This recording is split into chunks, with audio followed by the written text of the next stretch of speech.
मराठा आरक्षणाच्या सुनावणीला आजपासून सुरुवात. पूर्णपीठासमोर आजपासून होणार सलग सुनावणी.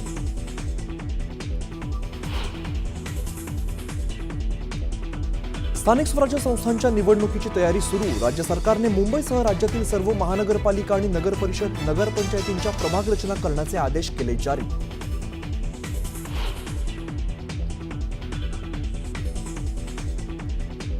अमरावतीत बच्चू कडूंच्या अन्नत्याग आंदोलनाचा आजचा चौथा दिवस. शेतकऱ्यांना सरसकट कर्जमाफी देण्याच्या मागणीसाठी कडूंचं आंदोलन.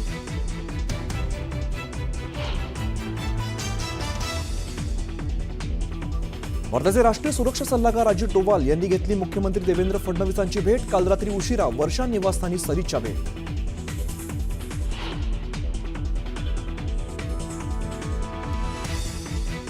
जयंत पाटलांनी प्रदेशाध्यक्ष पद सोडण्याचे संकेत दिल्यानंतर नव्या प्रदेशाध्यक्ष पदाची रेस. नव्या प्रदेशाध्यक्षपदी राजेश टोपे, शशिकांत शिंदे आणि सुनील भुसारांचं नाव चर्चेत.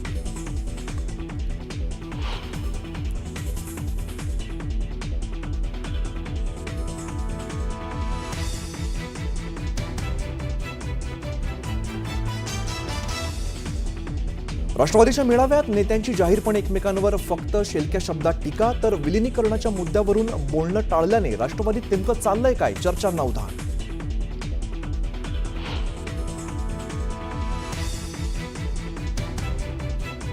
पीओपी मूर्ती विसर्जनासाठी राज्य सरकारचं नवं धोरण आणणार असल्याची सूत्रांची माहिती. लालबागचा राजा, मुंबईचा राजा, इतर मंडळांना धोरणात दिलासा मिळण्याची शक्यता.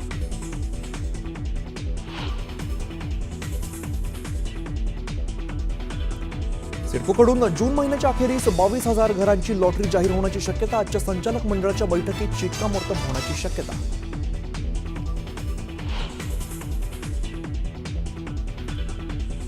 देशातल्या अनेक राज्यात तापमानात मोठी वाढ. दिल्लीत सलग दुसऱ्या दिवशी तापमान 45 डिग्री पार. हवामान विभागाने जारी केला अलर्ट. अमरावतीत बच्चू कडूंचं आंदोलन पेटलंय. प्रहार संघटनेचे कार्यकर्ते चांगलेच आक्रमक झालेत. जिल्हाधिकारी कार्यालयासमोर टायर जाळून प्रहारच्या कार्यकर्त्यांनी निषेध केला. तर मुख्यमंत्री देवेंद्र फडणवीस, उपमुख्यमंत्री अजित पवार, उपमुख्यमंत्री एकनाथ शिंदे यांच्या फोटोला दुग्धाभिषेक करण्यात आला. मुख्यमंत्री आणि दोन्ही उपमुख्यमंत्र्यांच्या फोटोसमोर शेतमालाचा नैवेद्य ठेवत आंदोलकांनी लक्ष वेधलं. तर चांदूर बाजार बंदची हाक देण्यात आली. यावेळी छत्रपती शिवाजी महाराज चौकात प्रहारचे कार्यकर्ते एकत्र येत सरकारविरोधात घोषणाबाजी करत निषेध करण्यात आला. आमचे प्रतिनिधी संजय शेंडे यांच्याशी आपण सविस्तर बोलूया. संजय, प्रहारच्या म्हणजे हे जे आंदोलन सुरू आहे, चौथा दिवस आहे आंदोलनाचा, काय अधिक सांगाल? फक्त शेतकऱ्यांसंदर्भातली नाही तर इतरही काही वर्गातल्या मागण्यांसंदर्भात हे आंदोलन सुरू आहे बच्चू कडूंचं. निश्चितच प्रहारचे नेते बच्चू कडू यांचं हे आंदोलन सुरू आहे, अन्नत्याग आंदोलन सुरू आहे आणि आजचा आंदोलनाचा चौथा दिवस आहे. शेतकऱ्यांना सरसकट कर्जमाफी मिळावी, दिव्यांगांना 6,000 रुपये मानधन मिळावं, ज्या राज्यात ज्या बेरोजगारांच्या जागा ज्या खाली आहेत त्या जागा भरण्यात याव्या, यासह 17 मागण्यांसाठी बच्चू कडू यांचं आंदोलन जे आहे ते आंदोलन सुरू आहे. आणि आंदोलनाचा चौथा दिवस आहे. आंदोलनाला मोठ्या प्रमाणात पाठिंबा मिळताना दिसत आहे. आणि अमरावतीचे जे राष्ट्रसंत तुकडोजी महाराज यांची जी कर्मभूमी आहे गुरुकुंज मोझरीमध्ये बच्चू कडू यांचे आंदोलन आहे. बच्चू कडू यांच्यासोबतच शेकडो कार्यकर्ते जे आहे या पेंडॉलमध्ये आंदोलनाला बसलेले आहे, ते देखील अन्नत्याग आंदोलन करत आहे. आणि मोठ्या प्रमाणात केवळ अमरावती जिल्ह्यातूनच नव्हे तर राज्यातून शेतकरी आणि दिव्यांग बांधव जे आहे त्या आंदोलनासाठी या ठिकाणी आंदोलनात सहभागी झालेले आहे. या आंदोलनाला मोठ्या प्रमाणात आता राजकीय पक्षाने देखील पाठिंबा दिलेला आहे. स्वाभिमानी शेतकरी संघटनेचे नेते राजू शेट्टी हे उद्या या ठिकाणी येणार आहेत. राष्ट्रवादी काँग्रेसचे शरद पवार गटाचे रोहित पवार जे आहे ते देखील आज भेट देणार आहे. सोबतच आज या ठिकाणी मराठा आंदोलक जे आहे मनोज जरांगे पाटील हे देखील आज अमरावतीला बच्चू कडू यांच्या आंदोलनाला भेट देणार आहे आणि त्यांना पाठिंबा दिलेला आहे. सोबतच ओबीसी नेते जे आहेत हाके यांनी देखील बच्चू कडू यांच्या आंदोलनाला पाठिंबा दिलेला आहे. बच्चू कडू यांचं आंदोलन जे आहे ते आता एकीकडे बच्चू कडू जे आहे ते गांधीगिरीच्या मार्गाने आंदोलन करत आहे या ठिकाणी गुरुकुंज मोझरीमध्ये, तर या आंदोलनाचे पडसाद जे आता कुठेतरी उमटताना दिसत आहे. बच्चू कडू यांच्या कार्यकर्त्यांनी आणि शेतकऱ्यांनी चांदूर बाजार कडकडीत बंद केलेला आहे. चांदूर बाजार बंदचं आवाहन केलेलं आहे. तर तिकडे अमरावतीच्या जिल्हाधिकारी कार्यालयासमोर प्रहारचे जे शहर अध्यक्ष आहे बंटी रामटेके यांच्या नेतृत्वात त्या ठिकाणी टायर जाळून त्या ठिकाणी निषेध करण्यात आला आणि मुख्यमंत्री आणि दोन्ही उपमुख्यमंत्र्यांच्या फोटोसमोर दुग्धाभिषेक करत त्या ठिकाणी धान्याचं मालाचं जे आहे त्या हो. ठिकाणी त्यांना अभिषेक चढवण्यात आलेला आहे. एकूणच हे बच्चू कडूचं जे आंदोलन आहे आता कुठेतरी उग्र स्वरूप होताना दिसत आहे. मात्र प्रशासनाकडून अद्यापर्यंत कुठल्याही मोठ्या प्रमाणात दखल जी आहे ती दखल घेतल्या गेलेली नाही. अजूनही कोणत्या बड्या नेत्यांचे जे सरकारमधील बडे नेते जे आहेत त्यांचे कुठेही फोन आलेले नाही आहे. आंदोलनस्थळी मी हा बच्चू कडू यांच्याशी आपण संपर्क साधणार. आपण बच्चू कडूशी बोलणार आहोत. भाऊ, आजचा तुमचा आंदोलनात 4था दिवस आहे. सरकारकडून काय प्रतिसाद आहे तुम्हाला? काय वाटते तुम्हाला आत्तापर्यंतच्या या आंदोलनातून? काल जिल्हाधिकारी आलेले होते आणि जिल्हाधिकारीसोबत त्यांनी पालकमंत्र्याशी माझं बोलणं करून दिलं. पण पालकमंत्री अतिशय विचित्र भाषेत बोलत होते. त्यामुळे तुम्ही आता हे कलेक्टर आले, उपोषण सोडून टाका, आम्ही मिटिंग लावू, म्हणजे दमदाटी केल्यासारखी त्यांची भूमिका होती. त्याचा तर आम्ही पहिले निषेधच करतो पालकमंत्र्यांचा. या पद्धतीनं ते एखाद्या आंदोलकाला धवसा देणं, धमकी दिल्यासारखं बोलणं हे उचित नाही आहे. आणि ते सांगत होते, तुम्ही म्हटलं, आम्ही त्यांना सांगितलं आम्ही मागणी आम्ही तुम्हाला भीक मागत नाही आहे. अशा पद्धतीने बोलत असेल तर आम्ही इथं मरू पण झुकणार नाही.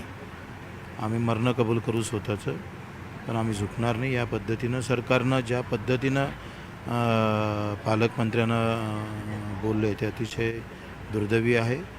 आणि आम्ही आता शेवटपर्यंत ज्या पद्धतीने सांगितलं, एक तर मागण्या पूर्ण होईल, निर्णय घ्यावा लागेल सरकारला, नाही तर इथूनच अंत्ययात्रा काढावं लागेल. आमची तयारी आहे. हो, सरकारचं जे आश्वासन होतं निवडणुकीपूर्वी दिलेलं, मात्र आता सरकार ते पाडण्यास कुठंतरी कमी पडत आहे तुम्हाला वाटते काय? निवडणुकीचं हे आहे आणि गरज पण आहे ना. तुम्ही एक सांगा, रोज आत्महत्या वाढत चाललेल्या, तुम्ही किती डाव दाखवल्या आत्तापर्यंत पुऱ्या महाराष्ट्रामध्ये आणि विदर्भात बीड, परभणी, अमरावती तर 300 आहे. 1000-2000 आत्महत्या जर होत असेल 5-6 महिन्यामध्ये, आणि तुम्ही म्हणत असाल आम्ही कर्जमाफीची घोषणा केली आणि ती आम्ही म्हणून तेव्हा करू, 5 वर्षात कधी करू, म्हणजे तुमच्यासाठी करणार आहे का? तुम्ही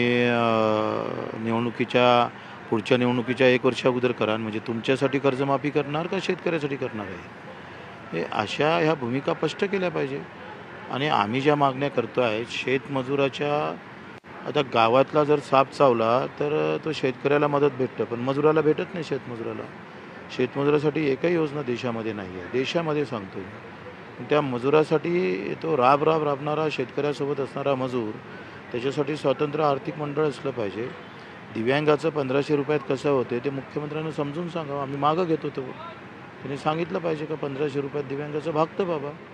पण तुमचे पगार वाढत चालले, सगळ्यांचे पगार वाढत चालले, महागाई वाढत चालली, मग दिव्यांगासाठी वाढत चालली नाही.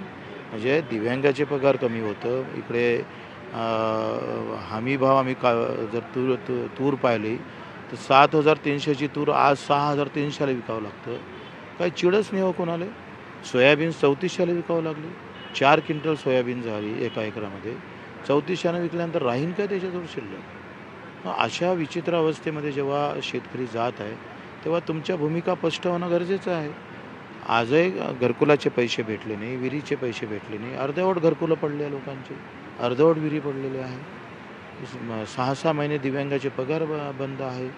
कामावर जाणाऱ्या मजूर, जो MRSSमधला मजूर आहे, तो मजूर 300 रुपयात काम करतं आणि त्याची मजुरी, काम करून मजुरी त्याला 6 महिन्यानं भेटतं.